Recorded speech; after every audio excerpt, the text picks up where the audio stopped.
Alors voici une dinguerie de l'histoire chinoise que t'as pas appris à l'école, et pour cause. 1958, en Chine, une guerre étrange a été déclarée. Pas contre une armée ennemie ou une autre nation, mais contre un ennemi très inattendu, les moineaux. Alors moineaux, plus j'avais aucune idée. Ces petits oiseaux ont été accusés de voler des grains et détruire l'agriculture.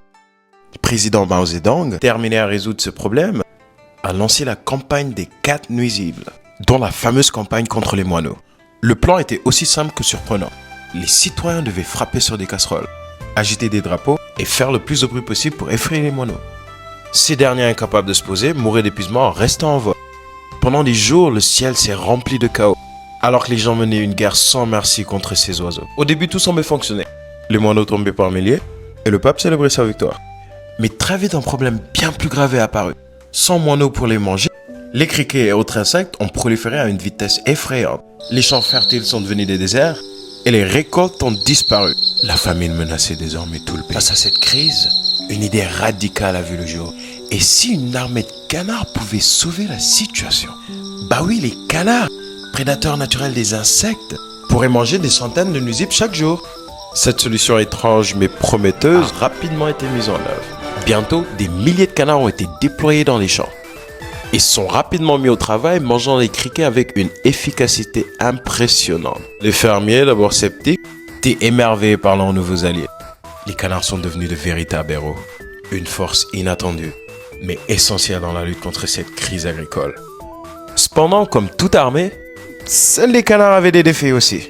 Beaucoup d'entre eux se laissaient distraire, se reposant dans les rizières ou grignotant les cultures qu'ils étaient censés protéger. D'autres abandonnaient complètement leur mission, formant des groupes rebelles et disparaissaient dans la nature. Malgré ces difficultés, leur contribution a été indéniable. L'armée des canards est aujourd'hui l'une des stratégies de lutte contre les nuisibles les plus étonnantes de l'histoire. C'est une preuve de l'ingéniosité humaine en temps de crise et un rappel que même les idées les plus étranges peuvent parfois sauver la situation. Voici l'histoire de l'armée des canards. Une force qui a changé le cours de l'humanisme. Dans l'histoire comme dans la vie, la réalité dépasse souvent la fiction. Si tu veux voir plus de dingueries de l'histoire comme celle-ci, assure-toi de ne pas t'abonner. Saviez-vous que les pharaons avaient l'habitude d'éjaculer dans le Nil? Oui, vous avez bien entendu. Le Nil façonnait la vision du monde des anciens Égyptiens. Un fleuve sacré qui bénissait son peuple en lui offrant nourriture, eau et transport. En accomplissant cet acte, les pharaons symboliquement empêchèrent le fleuve de s'assécher, garantissant ainsi la fertilité des terres, l'abondance des récoltes et la prospérité du royaume. Cela pourrait-il expliquer pourquoi le Nil abrite les plus grands crocodiles du monde? Saviez-vous que Cléopâtre, l'une des femmes les plus emblématiques de l'histoire, avait un secret de beauté si dégoûtant que vous ne verrez plus jamais les soins de la même façon? Oubliez les masques pour le visage auxquels vous êtes habitués. Oh. La routine beauté de Cléopâtre comprenait quelque chose qui ferait grimacer n'importe qui. Du crottin de crocodile. Oui, vous avez bien entendu, du crottin de crocodile. Elle se badigeonnait littéralement le visage d'excréments pour avoir une peau lisse. Ce n'était pas une farce de l'époque, c'était un véritable traitement de beauté il y a 2000 ans. Mais ce n'est pas tout.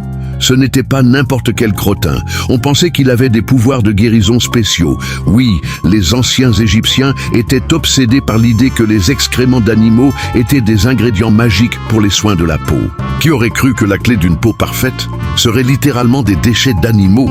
Alors, la prochaine fois que vous vous plaignez du coût de vos produits de soins, souvenez-vous, Cléopâtre, elle, utilisait des excréments pour rester sublime. Pensez-vous pouvoir surpasser la routine beauté de Cléopâtre? Commentez ci-dessous si vous oseriez essayer cette ancienne astuce beauté dégoûtante. Les Scythes, un peuple ancien des steppes eurasiennes, ne se contentait pas de vaincre leurs ennemis. Ils les transformaient en calices de gloire. Bien sûr, vous voulez savoir comment ils faisaient. Ils nettoyaient le crâne, le laquaient, transformant ainsi l'os en un trophée de terreur. Et enfin oui, ils buvaient dedans du vin, de l'hydromel, de la victoire. Pourquoi? Pour montrer leur domination, pour honorer les morts et pour terrifier quiconque osait se dresser contre eux. La prochaine fois que vous portez un toast, soyez simplement reconnaissant que ce ne soit pas dans le crâne de quelqu'un. Imaginez ça. En 1783, dans un petit village français, les frères Montgolfier lancent un énorme ballon à air chaud dans les airs. Dans le ciel, ce truc énorme et flottant terrifie les habitants du village. Personne n'avait jamais vu ça. Alors ils pensaient tous que c'était un dragon ou une créature démoniaque envoyée pour les maudire. Que font-ils ? Ils prirent des fourches et des bâtons et attaquèrent le ballon. Ils le déchirent pour sauver leur village. Mais devinez quoi ? Les frères Montgolfier avaient attaché une lettre expliquant que c'était une simple expérience. Mais dans la panique, personne n'a pensé à la lire. C'est une histoire hilarante de peur face à l'inconnu qui montre comment l'innovation peut d'abord effrayer avant d'émerveiller. Quelques années plus tard, ces ballons sont devenus un symbole du progrès humain. Une vraie leçon de courage et d'humour. Si tu veux plus de dingueries de l'histoire, assure-toi de ne pas t'abonner, mais d'abord... Des années sur YouTube, mais jamais tu n'as entendu une histoire pareille. En 1881, à Paris, une femme surnommée Marie la Venimeuse terrorisait l'aristocratie française. Son arme ? Une plume banale trempée dans un poison mortel. Marie approchait ses victimes sous prétexte de rédiger des lettres pour elles, mais un simple contact avec la plume suffisait à tuer. Elle a assassiné plus de 10 personnes, principalement des hommes riches, avant d'être arrêtée grâce à une enquête innovante pour l'époque, utilisant les prémices de la chimie médico-légale. Ce qui choque le plus, elle n'a jamais exprimé de remords et aurait même souri pendant son exécution publique. Une histoire qui dépasse la fiction. Si tu veux plus de dingueries de l'histoire, ne t'abonne surtout pas. Le 3 janvier 1910, Paris s'est endormi paisiblement, inconscient du cauchemar qui l'attendait. Depuis des jours, la pluie battait la ville, mais cette nuit-là, la Seine s'est réveillée comme une bête enragée. À 3 heures du matin, la rivière a brisé ses digues, transformant les rues en torrents furieux. Les eaux, sombres et glaciales, ont envahi maisons et avenues. Les cris des Parisiens ont déchiré la nuit alors qu'ils fuyaient pieds nus, laissant derrière eux une vie entière submergée. À l'aube, Paris était méconnaissable, une cité engloutie où des barques dérivaient entre les bâtiments.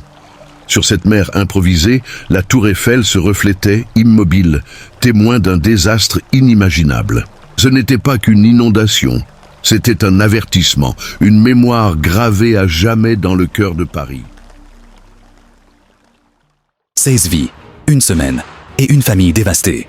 La tuerie de Ronald Gene Simmons a choqué l'Amérique. Voici ce que vous ne savez pas sur l'un des meurtres de masse les plus glaçants de l'histoire des États-Unis. Il y a 37 ans aujourd'hui, le 28 décembre 1987, Ronald Gene Simmons a été arrêté après une série de meurtres choquants qui ont fait 16 morts dans la ville tranquille d'Arkadelphia, en Arkansas. Cet événement horrible, qui a impliqué des membres de sa propre famille, est devenu l'un des meurtres de masse les plus infâmes et tragiques de l'histoire des États-Unis. Au cours de plusieurs jours, Simmons a exécuté une série de meurtres froids, commençant par sa famille immédiate avant de se tourner vers des innocents. Ces actes ont non seulement choqué la nation, mais ont également soulevé des questions sur le côté obscur de la psychologie humaine et les tragédies qui peuvent se produire au sein des familles.